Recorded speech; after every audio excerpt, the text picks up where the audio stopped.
நமஸ்தே. ஸ்ரீ பரம்ஜோதி வைத்தீஸ்வர அம்மா பகவான் சரணம். நான் மும்பையிலிருந்து அரவிந்த் குமாரே.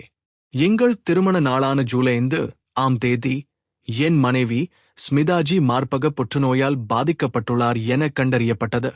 மேற்கொண்டு செய்யப்பட்ட பரிசோதனைகளில் நீரிழிவு மற்றும் உயர் இரத்த அழுத்தம் இருப்பது கண்டறியப்பட்டது.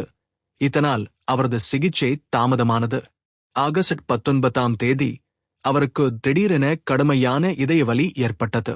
பரிசோதனைகளில் அவருக்கு வலது பக்க இரத்த குழாயில் 100% அடைப்பும் இடது பக்க குழாயில் 90% அடைப்பும் இருப்பது தெரியவந்தது. மருத்துவர்கள் அவசர பைபாஸ் அறுவை சிகிச்சை செய்ய வேண்டும் என்றனர். பலத்த மழை மற்றும் மருத்துவமனை மறுப்பு இருந்த போதிலும் அம்மா பகவானின் அருளால் எங்களுக்கு இறுதியாக பம்பாய் மருத்துவமனையில் அனுமதி கிடைத்தது. 6/1 2 மணி நேர நீண்ட அறுவை சிகிச்சை வெற்றிகரமாக நடைபெற்றது.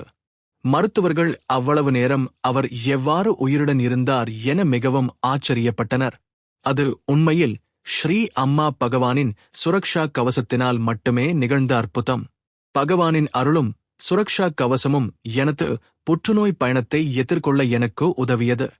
என் மனைவிக்கு இன்னும் புற்றுநோய் சிகிச்சை துவங்கவில்லை. ஆனால் அம்மா பகவான் என்னை காப்பாற்றியது போலவே எல்லாவற்றையும் கவனித்துக் கொள்வார்கள் என்று நாங்கள் நம்பிக்கையுடன் உறுதியாக உள்ளோம். நன்றியுடன் அம்மா பகவானுக்கும் அவசர இரத்த தானம் செய்த மும்பை பக்தர்களுக்கும் குறிப்பாக ரஜினி ராவ்ஜி அவர்களின் முழு ஆதரவிற்கும் நன்றி கூறுகிறேன். அம்மா பகவானின் கமல திருவடிகளுக்கு கோடி கோடி நன்றிகள் மற்றும் பாத நமஸ்காரங்கள்.